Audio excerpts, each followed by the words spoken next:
Well, it seems there's a bit of a hole in the Heroscape miniature line that we have to fill. Fortunately, there's another company out there that can help us out just a little bit. For those of you Heroscapers that did not get triggered by that intro, this is a box of Necron Immortals / Deathmarks. It currently retails for about $42.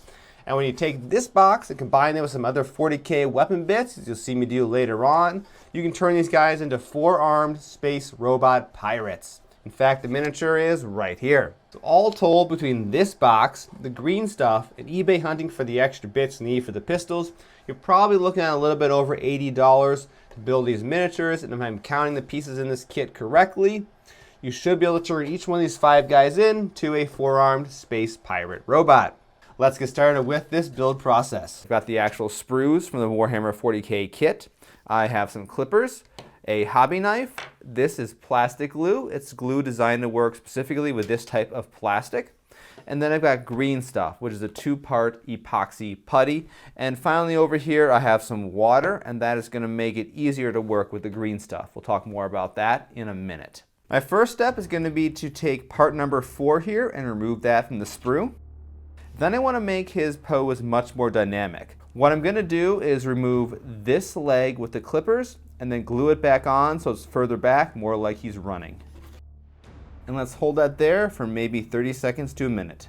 And if you don't like the exact pose of the leg, you may need to remove it, cut some more plastic off until you can glue it at an angle that looks good. For the back of the torso, we're going to go with one of the Immortal backs. I've got part number 31 right here. We're going to remove that from the sprue. And then I'm going to remove this entire tail of wires. I'm going to then install a piece number 3 in the back, just like the actual miniature instructions call for. And there's a small little cable that goes to the back of the head up here. We don't need that for our project, so I'm going to clip that little piece off. I'm gluing on the front half of the torso onto the back. I'm using piece number 9, but all the fronts of the torsos are the same. Now we're going to work with green stuff. This is a 2-part epoxy. You get the yellow part and the blue part. When you mix them together, it turns green. Once it's mixed, you have about a 1-hour working time to do whatever you need to with it. The tricky part is it's really sticky once it's mixed. So what you need to do is coat your tools and your hands and any work surfaces you don't want the putty to stick to with water, and that will keep it from sticking to those things and only sticking to the miniature. I'm going to start by cutting a small piece off and mixing it together.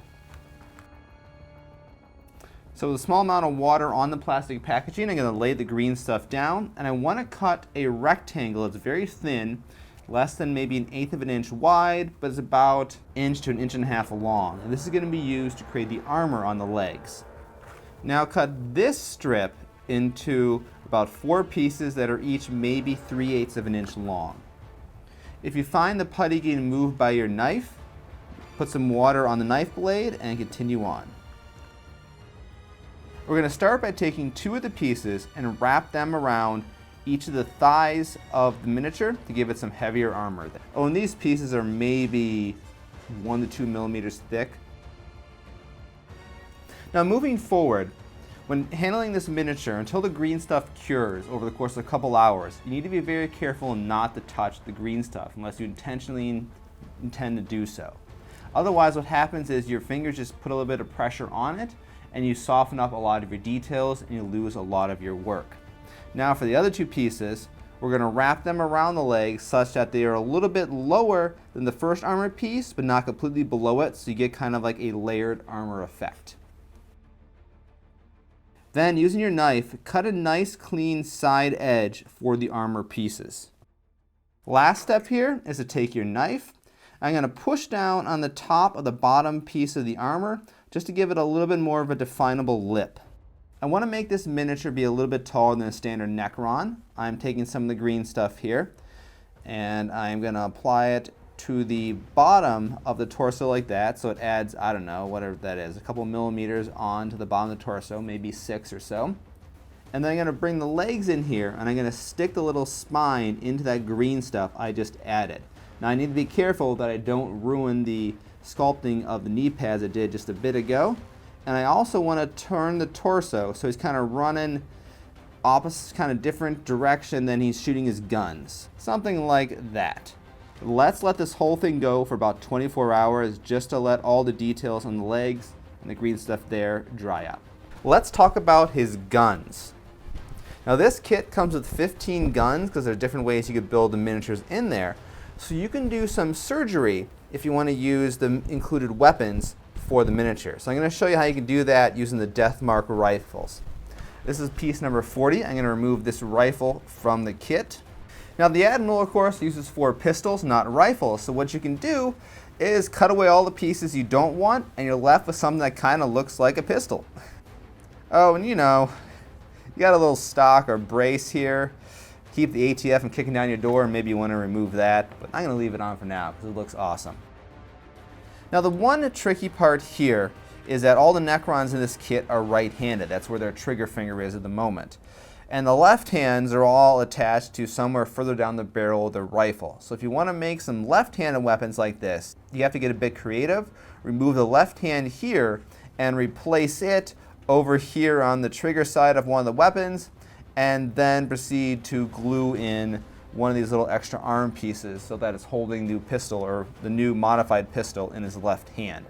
Alternatively here, you can use bits from other kits in the game. This, for example, are all from Space Marines here. We have some bolt pistols. That is a plasma pistol. This is a Tau Empire pulse rifle, pulse carbine, and these are Kroot carbines. These are interesting in particular because they have a bit of a flintlock look to them, and they kind of look like what the Admiral's actual pistols are. Just cut them down and you got something kind of similar. So what I'm going to do for this case, I'm going to remove the left hand from the rifle and attach it to one of these pieces in some modified fashion. And then once that dries, we've got a left-handed plasma pistol, and then I'll attach the arm there, and I'll worry about attaching it to the miniature a little bit later. I'm going to repeat the process then with 2 more of these guns.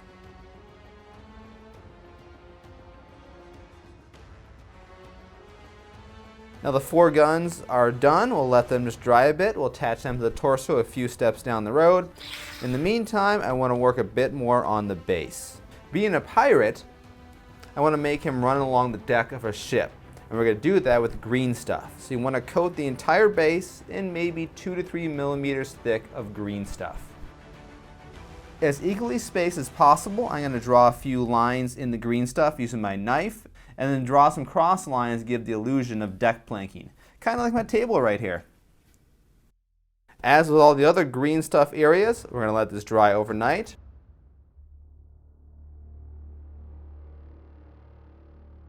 Let's move on to working on the torso. First things first, I want to put a little bit of green stuff there in between the spine and his hips to build that area out a bit.